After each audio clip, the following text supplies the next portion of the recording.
Praise the Lord! God is good all the time. And all the time, God is good. Malapit na ang Pasko, Mountain Movers. Meron ba kayong Christmas party dyan? Mag-usap-usap na kayo patungkol sa inyong mga program. Yung special number ng mga bata, ng mga adult, ng mga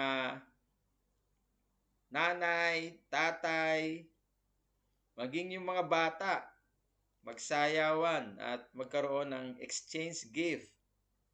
May mga games na may mga prizes para ipagdiwang ang kaarawan ng ating Panginoong Kristo. Sabihin nyo lang sa akin kung anong date para makapag-online at makita ko ang inyong celebration dyan patungkol sa kapanganakan ng ating Panginoong Kristo. Ako ay nananabik na makasama ninyo dyan sa 644 MLQ extension. Ipag-pray ninyo na makauwi kami next year around month of April para sa ganun ay makapag-outing tayo. Sama natin si Sister Soul doon sa kanilang bayan sa Masbate.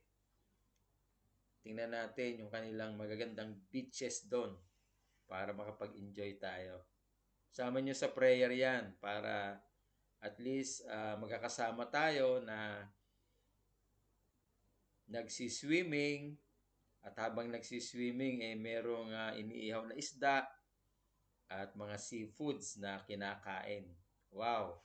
Miss ko na yan. Kaya hopefully next year, April, makauwi kami para naman tayo ay makapag-outing.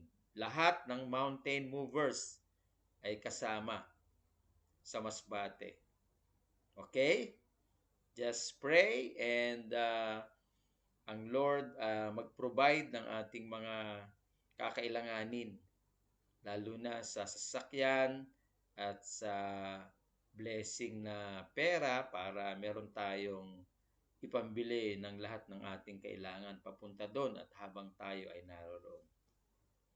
And so, ang pag-aaralan natin sa oras na ito ay yung patungkol sa Panginoong Kristo na kasama niya yung mga alagad sa gitna ng dagat ng Galilee. Alam nyo, kung mapapansin ninyo, madalas ko itong nababanggit dahil ako ay in love sa istoryang ito.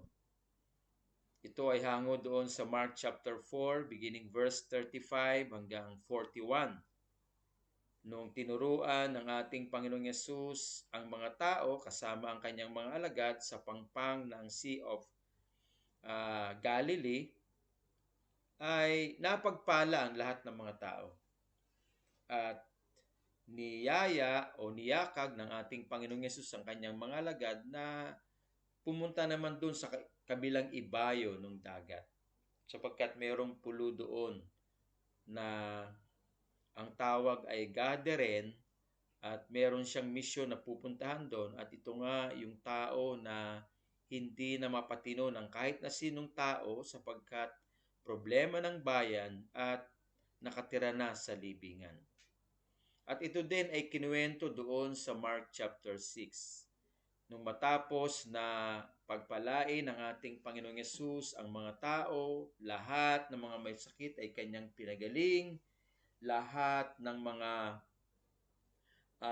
nangangailangan ay kanyang pinagpala, yung mga nagugutom ay kanyang pinagbigyan ng pagkain. So, lahat ng tao ay na-bless. Talagang blessed na blessed. Sila ay contented and satisfied sa mga himalang natanggap nila mula sa Panginoong Kristo. At ito nga, niyaya ng ating Panginoong Kristo ang mga alagad at tatawid sila dun sa kabilang ibayo ng Sea of Galilee. At habang sila ay naglalayag, sa gitna ng dagat ay dumating yung napakalakas na bagyo. Ang sabi sa Mark chapter 4 verse 36 ay dumating ang malakas na bagyo samantalang may mga kasabay pa silang ibang mga bangka na lumululan doon sa ibabaw ng dagat o sa ibabaw ng tubig ng dagat. Ibig sabihin, maraming tao ang naglalayag. May kanya-kanya silang mga bangka. Samantalang sa bangka na kinalululanan ng ating Panginoong Yesukristo, kasama niya ang mga alagad. At doon nga dumating ang napakalakas na bagyo. Isang magandang tagpo na sa ating buhay ay kasama natin ang ating Panginoon. At siya ang magbibigay sa atin ng katagumpayan sa buhay na ito, sa mundong ito. Hindi lamang sa ating mga personal na buhay, kundi maging sa ating mga mahal sa buhay. Anuman ang ating concern ay higit na concern ng Diyos at kailanman ay hindi siya magpapabaya.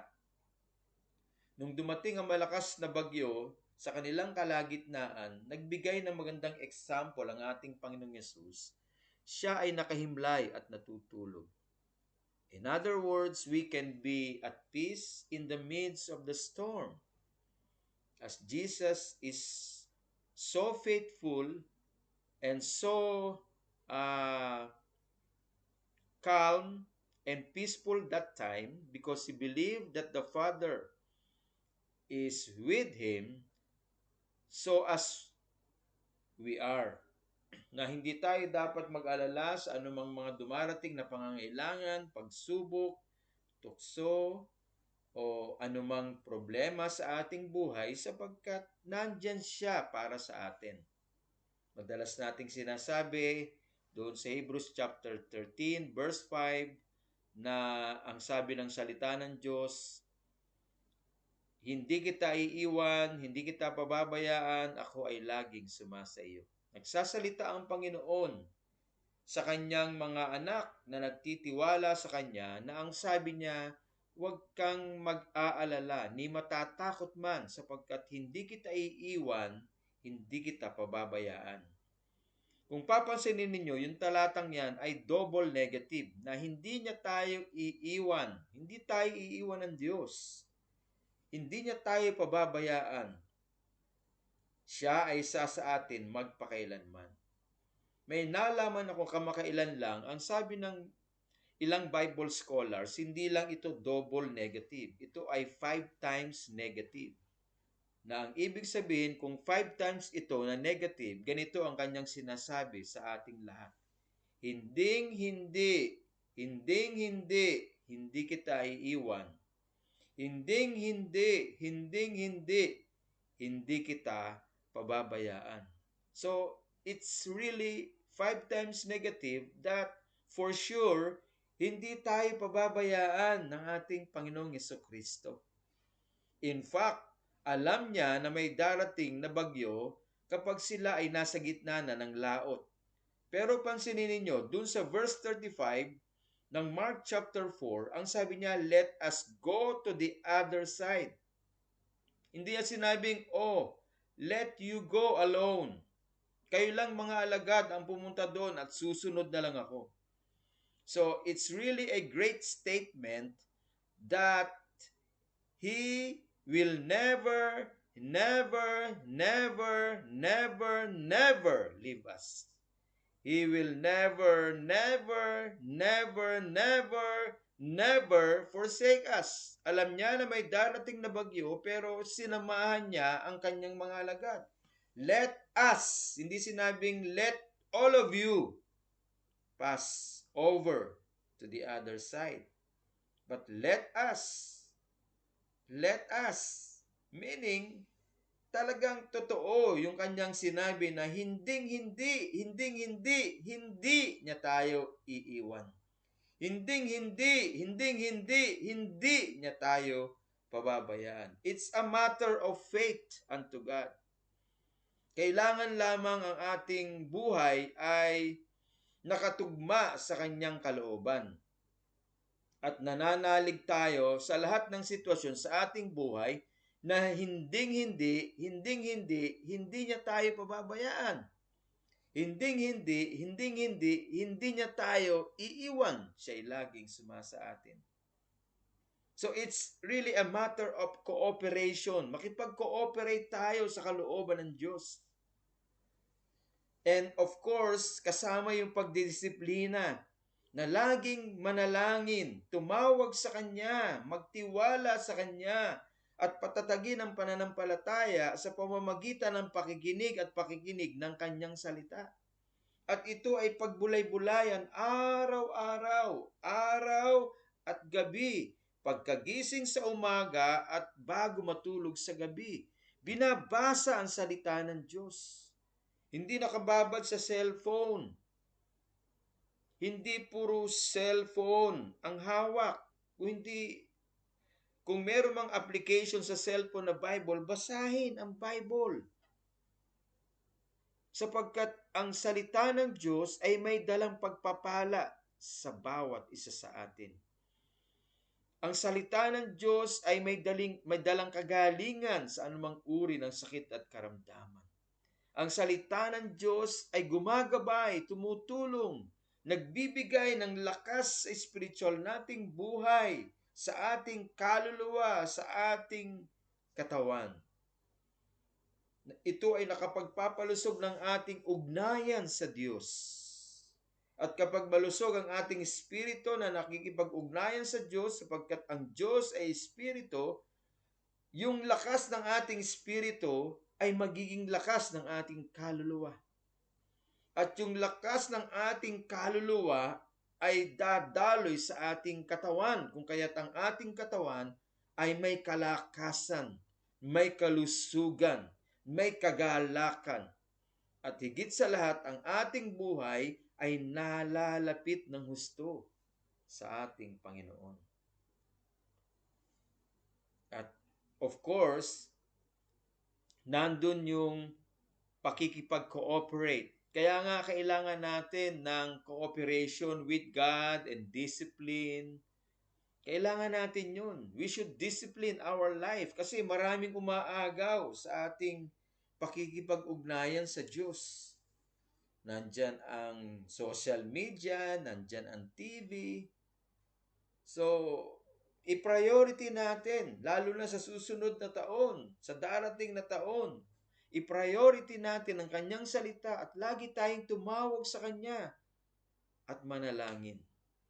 Ang sabi doon sa 2 Chronicles chapter 7 verse 14, if any one of my people called by my name, if my people called by my name shall humble themselves and pray and seek my face and turn from all their wicked ways, then will I hear from heaven, will I forgive their sin and heal their land. So we have to humble down ourselves before God and pray so that God pour out the blessing upon us, so that our faith increases, so that we receive more of God's blessing and we receive more from Him.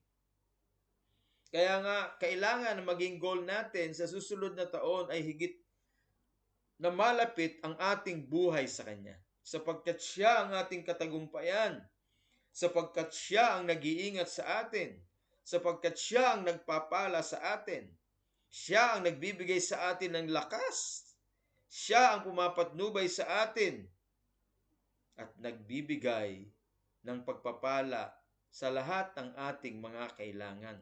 Shelter, clothing, and food. Siya yung pinagmumulan niyan. Because the earth is the Lord's and the fullness thereof. Ang mundong ito ay sa Diyos at lahat ng naririto. So para mapadali ang mga pagpapala na ating kailangan sa Diyos, na noong pa man ay pinagkaloob niya na sa atin, ito ay matatanggap natin ng may kagalakan kapag lubos ang ating pananampalataya. At ang magandang isang istorya dito sa gitna ng dagat na kasama ang Panginoon, nakatawid sila sa kabilang ibayo. Bagamat may dumating na napakalakas na bagyo, furious squall of storm, sabi sa English. napakalakas na bagyo. Nakarating sila sa kanilang destinasyon. So anuman ang magandang plano ng Diyos sa buhay ng bawat isa sa atin ay ating mararating sapagkat dadalhin tayo ng Panginoon doon. Kasama natin siya kung kaya't siya ang magbibigay sa atin ng katalinuhan kung paano magtagumpay sa buhay na ito. Siya ang katulong natin kung paano tayo makararating sa magandang bukas na tinapos niya para sa atin. Dito sa Mark chapter 6 verse 46, nung ang ating Panginoong Yesus ay umakyat doon sa bundok na matapos niyang pagpalain yung mga tao at pinauna niya yung mga alagad na tumawid sa kabilang ibayo, samantalang ang mga alagad ay nakalulan sa isang bangka, ang ating Panginoong Yesus naman ay umakyat doon sa bundok para manalangin. At yung oras na yun ay gabi. Ang sabi dito, now at night when Jesus was on the mountain praying, he saw the disciples were in serious trouble, rowing hard and struggling. Jesus came to rescue them. Imagine ninyo, nung nandun ang ating Panginoong Yesus sa bundok at siya'y nananalangin, samantalang pinauna niya sa kabilang ibayo ang mga alagad at sila'y nakalulan sa bangka. Nung oras na yon, ang paligid ay balot ng dilim sapagkat ito ay gabi. And yet, nakita sila ni Jesus na hindi sila makausad-usad sapagkat napakalakas ng hangin sa gitna ng dagat. They were in serious trouble, rowing hard and struggling. Nag-i-struggle sila at nagsasagwan sila na hindi sila makausag sapagkat napakalakas ng hangin. Ang ginawa agad ni Jesus nung sila'y makita, bumaba ng bundok at lumakad ang ating Panginoong Yesus sa tubig. At ito nga, nakita ni Pedro ang Panginoon na lumalakad sa tubig. So ang sabi ng Panginoon sa lahat ng mga alagad, halika kayo rito. Kayo ay makalalakad sa ibabaw ng tubig gaya ng aking paglakad. So salita ng imbitasyong iyon ng ating Panginoong Yesus sa lahat ng mga alagad, si Pedro lang ang nag-attempt na sumunod. Umakbang papalabas ng bangka, lumakad sa ibabaw ng tubig. So lahat sila inanyayahan. Pero si Pedro lamang ang nag-take ng challenge. Lumabas siya sa bangka, nakalakad siya sa ibabaw ng tubig. Yun nga man lamang, nung iwaglit niya ang kanyang paningin sa Panginoong Jesucristo, sapagkat narinig niya yung lakas ng hangin at nawala yung kanyang focus kay Jesus, nag-umpisa siyang lumubog. Ang sabi niya, Lord Jesus, help me. At agad-agad kinuha ang kanyang kamay ng Panginoong Yesus at ibinalik siya sa bangka. Number 1, point ko dito, sa gitna ng kadiliman, nakita sila ng Panginoon na nag-struggle sila sa gitna ng Sea of Galilee. Walang lingid sa Panginoon. Alam niya ang lahat ng ating pinagdadaanan. Alam niya ang lahat ng ating kailangan. Alam niya ang bawat detalye sa ating buhay. Walang lingid sa Kanya. Kaya kung ilalapit lang natin sa Kanya ang ating puso, ang ating damdamin, ang ating isip, bibigyan niya tayo agad-agad ng kalakasan, ng kapayapaan, ng kapanatagan ng buhay. At sasabihin niya sa atin, huwag kang mag-alala. In my own perfect time, I will give what you want. I will answer your request or your prayer. It is a matter of developing character in our heart. May mga pagkakataon lamang na pinag-iintay tayo ng Panginoon sa mga ipinapanalangin natin sa Kanya sapagkat hinuhubog niya ang ating katangian. Dinedevelop niya ang ating patience o yung pagtsatsaga, yung pagtitiis. Dinedevelop niya yung ating pagmamahal upang magamit natin ang ating puso sa pagmamahal sa Diyos at sa iba.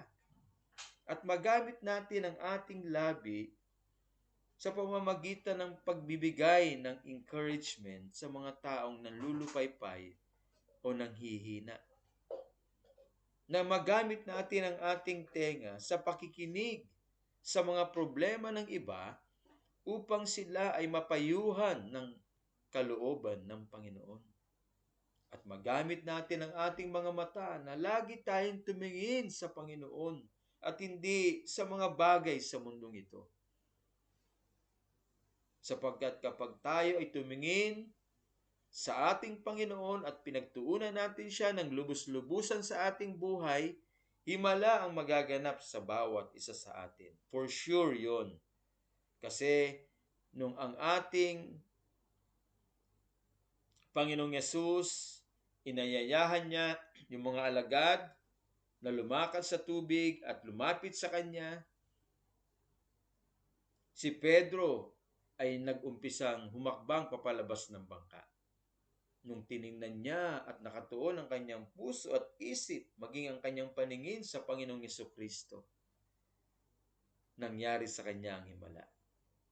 Nakalakad siya sa ibabaw ng tubig. Hindi himala ang makalakad. Ang himala, lumalakad ka sa ibabaw ng tubig.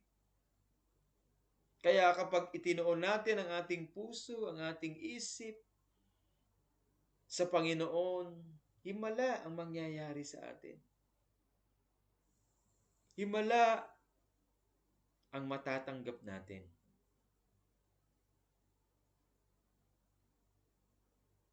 At maiiyak na lang tayo sapagkat mararanasan natin kung gaano kabuti at nangangalaga ang Diyos sa bawat isa sa atin.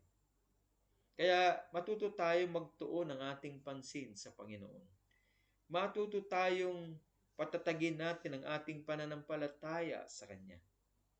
Sapagkat siya din ang nagsabi sa Kanyang salita sa Hebrews chapter 11 verse 6, "For it is impossible to please God without faith." Napaka-imposible sa isang tao na mapaligaya niya ang Diyos kung wala siyang pananampalataya.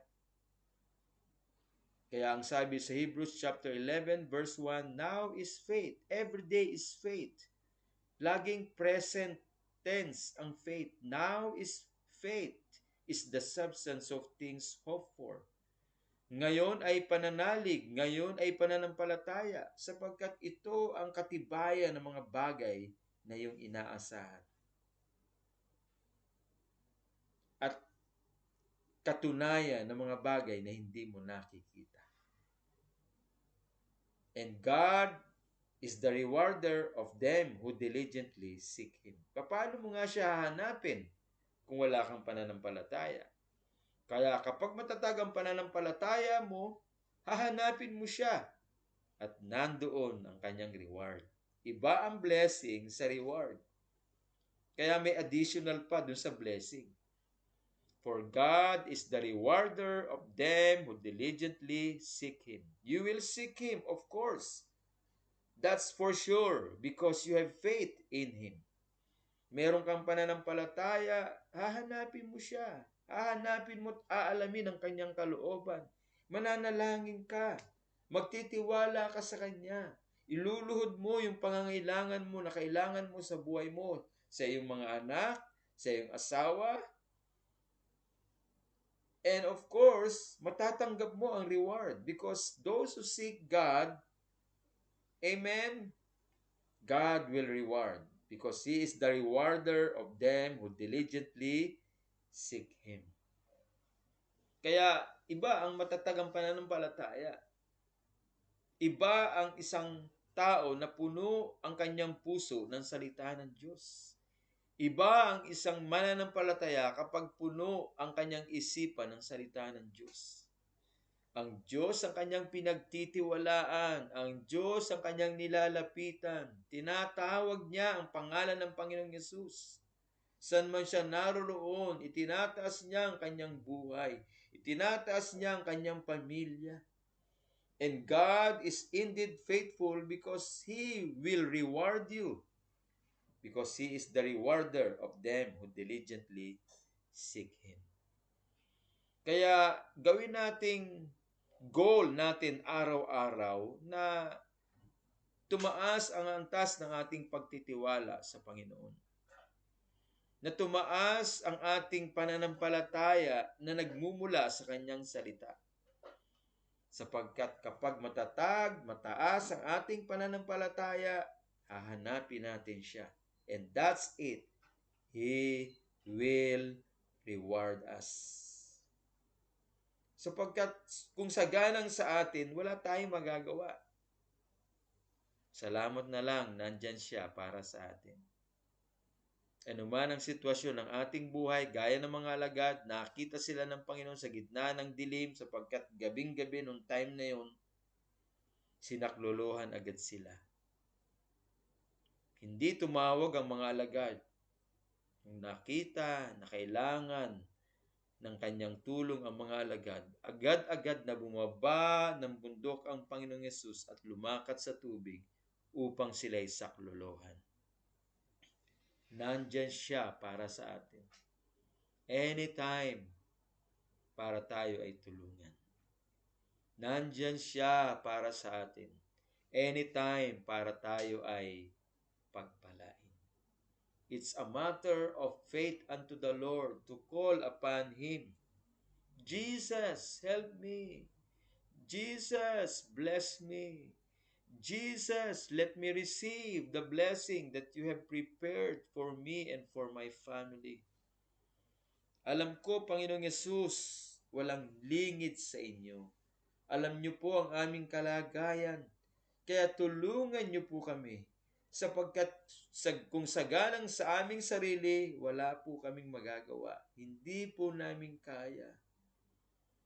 Matatangay kami ng problema. Matatangay kami ng tukso. Pero dahil ikaw ay sumasa amin, hindi mo kami iiwan ni pababayaan man, tumatawag kami sa iyo. Sapagkat matatag ang aming pagtitiwala na hindi mo kami pababayaan. Amen? Palakpakan natin ang Panginoon. Praise God. Hallelujah. Kaya ang Diyos lang ang ating maaasahan, lalo na sa susunod na taon ng 2024. Ano man ang mabalitaan nating hindi maganda o may panibagong virus na naman na paparating, it doesn't matter as long as we believe in God, we believe in Jesus, we are safe. Because He is our shield of protection that wraps us around. Hindi lamang siya baluti para tayo ingatan. Siya ay nakaikot, nakapulupot sa atin para tayo ay ingatan at patnubayan. Imagine mo, He wraps us around. Parang yung lumpia, balot na balot yung laman sa loob. Ganun tayo. He is our shield of protection that wraps us around. Kaya walang magagawa ang kaaway sa buhay ng bawat isa sa atin because we are highly favored. We are deeply loved. We are greatly blessed through our Lord Jesus Christ. Kaya greater things ahead of us. Mga dakilang bagay ang ating mararanasan, especially 2024. All we have to do is to cooperate with God. Cooperate with Him. Increase your faith. And then discipline yourself. Instead of scrolling around sa mga reels, sa Facebook, sa Instagram, ang basahin natin ang salita ng Diyos, ang Biblia. Alamin natin ang kanyang kalooban. kung paano tayo makapamumuhay ng tama, ng naaayon sa kanyang kalooban. Sapagkat kapag siya'y nalugod, sapagkat lumalakad tayo sa kanyang kalooban, hindi man natin hingin ang pagpapala, matatanggap natin ang pagpapala. Sapagkat nalulugod siya sa ating buhay. Kagaya ng mga alagad, hindi sila humingi ng saklolo. Alam nila na si Jesus ay nasa tuktok ng bundok at nananalangin. Hindi sila sumigaw, Jesus, tulungan niyo po kami! Hindi. Nakita sila ng Panginoong Yesus sa gitna ng dilim, sapagkat gabi ng oras na yun, agad na bumaba ang Panginoong Yesus sa bundok at naglakad sa tubig para sila ay tulungan, para sila ay alalayan, para sila ay sagipin at makaranas ng himala. Yun nga man lamang, si Pedro lang ang nag-take ng challenge sa himala na nais ng Diyos sa kanilang kalagitnaan. Lumabas ng bangka at lumakad sa tubig gaya ng paglakad ng ating Panginoong Jesucristo. So magandang aral ito sa atin na walang imposible sa mga nagtitiwala sa Diyos. Mark chapter 9 verse 29. There's nothing impossible to those who believe. There is really power in faith. Kaya let us develop our faith and expect blessing from Him. So let us discipline ourselves in increasing our faith. Let's meditate the Word of God. Let's read the Word of God. Basahin natin ang salita ng Diyos. Pakinggan natin ang salita ng Diyos at tuwing may pagtuturo, may pag-aaral, manalangin, laging tumawag sa Kanya. Nandyan siya para sa atin. Handa siya na tayo ay Kanyang tulungan. Ang dahilan nga kung kaya napako siya sa krus, sapagkat nais niya tayong iligtas sa anumang kapahamakan. Ayaw niya na tayo ay maagaw ng kaaway mula sa kanyang mga kamay. Ang nais niya, kasama niya tayo sa mundong ito at kasama natin siya hanggang doon sa buhay na walang hanggan. At kapag kasama natin siya, walang sino man laban sa atin. Walang masamang espiritu na magtatagumpay laban sa atin. Walang masamang bagay ang magtatagumpay laban sa atin. Sapagkat balot niya tayo at siya ang magtatanggol sa atin. Siya ang ating kapayapaan. Siya ang ating kanlungan. Siya ang ating muog at kaligtasan. Kanino ako matatakot? Whom shall I fear when the Lord is my stronghold and my fortress? Wala akong kakatakutan, sapagkat siya ang aking muog at kanlungan, at walang magtatagumpay laban sa akin. Amen? Mountain movers? So, I hope meron na kayong plano para sa Christmas party ninyo. May mga program na kayo. At of course, for the glory of Jesus, itong gagawin natin. Amen? So, malaman ko lang yung program para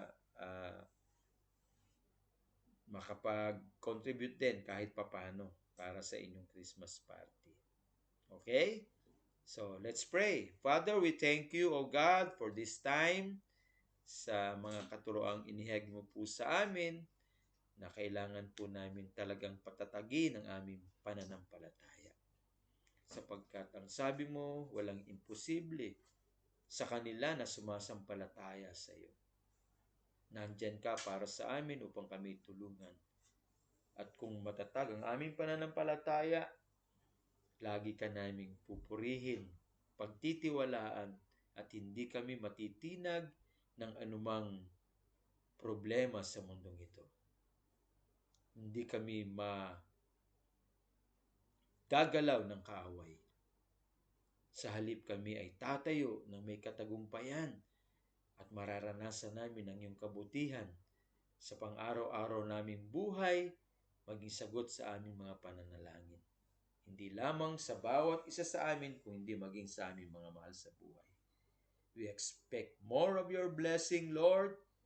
We expect more of your presence in our life. We thank you, Lord, sa ng pamilya sa Mountain Movers, sa pamilya ni Sister Joby, ni Rasi, ni Darlene, sa pamilya ni uh, Sister Soul, Jaja, sa pamilya ni Jaja, sa pamilya ni Cheryl, ni Nunoy, sa pamilya ni Nanay Irma, sa kanilang negosyo, sa pamilya ni Brother Jerry at Sister Lisa, sa kanilang mga anak. Lord, bless them. Sa pamilya ni Edith, ni Giggs, ni Edward. Hallelujah, sa kanilang mga mahal sa buhay. Sa pamilya ni Ate Lucy, ng kanyang mga kasama dyan. O God, sa kanilang pagtatrabaho araw-araw. Lord, increase their faith, O God, and bless them more. Sa pamilya ni Desbert, ni Odessa, ni Noah. Oh, hallelujah, maging kay Amel, kay Nining, kay Nunoy, kay Fidel, kay Wengweng. Kay Marjorie, sa kanilang mga anak. Hallelujah, kay Jessie, kay JB, kay Jasper, kay Janela, kay Toby, kay Rael, kay Francis, kay Dave, kay Dayan, O God, kay Lady Arma, kay Jaja. Lord, gamitin niyo po kami, O God, na maipahayag namin ang inyong kabutihan sa aming mga kapitbahay at kakilala. Maging kay Sophia, sa kanyang mga anak, Lord, lakas ng loob, tapang ng kalooban. Lahat ng kasama namin dyan, maging si Sweetie, ang kanyang pamilya, si ate. O God, maraming salamat po, O God. Pagpalain niyo po ang buong Mountain Movers. At kami ay magtitiwala po sa inyo ng lubusan. Salamat po, Ama, sa pang-araw-araw mong pag-iingat sa amin at pagbibigay ng buhay, maging sa buhay na walang hanggan. Walang masamang mangyayari sa amin sapagkat ikaw ang aming tagapagtanggol at proteksyon. Sa tulong at kapangyarihan ng banal mong Espiritu na nananahan sa aming mga puso. Sa pangalan ng aming Panginoong Jesucristo. Pagpalain niyo po ang aking mga kapatid, O God, at ang buong manggahan, maging ang aming mayor. Salamat po sa kanyang kabutihan, O God. Itinataas po namin sa iyo. Pagpalain niyo ang buong Pasig at dumaloy ang pag-asa sa lahat ng mga Pasigenyo. In Jesus' name, pagpalain niyo ang aming barangay, O God, at lahat ng mga konsihal at barangay tanod. Pinagkakatiwala po namin sa iyo ang bansang Pilipinas. Pangunahan po ninyo ang aming Presidente, Bongbong Marcos, Vice Presidente Sara Duterte, lahat ng mga kabinete po nila, lahat ng mga senators, congressman, lahat ng mga abogado sa Supreme Court, sa Court of Appeals, lahat ng mga sundalo, pulis, lahat ng mga nagtatrabaho sa bureaucracy ng gobyerno, down, O God, sa lahat ng mamamayan mula sa Luzon, sa Visayas at sa Mindanao.